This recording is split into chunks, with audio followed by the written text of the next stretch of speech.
İdmançının bir rəqibi var, bir məşqçisi var. Rəqib idmançını onun zəif yerindən vurur.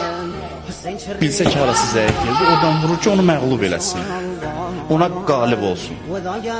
Məşqçi də həmin işi görür.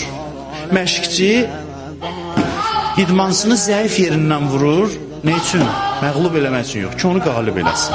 Ona başa salsın ki, sənin zəif nöqtən budur. Ağlı yoxdur o idmançının ki, məşqçiyə deyir, niyə buradan vurursan, bilirsən ki, mənim zəif yerim. Bu ağılsız adam. Əgər o elə eləməsə, sən o zəifliyi düzəltməzsən, islah eləmə. İdmançının bir rəqibi var, bir məşqçisi var. Rəqib idmançını onun zəif yerindən vurur. Bilsə ki, harası zəif yerdir, oradan vurur ki, onu məğlub eləsin. Ona qalib olsun. Məşqçi də həmin işi görür.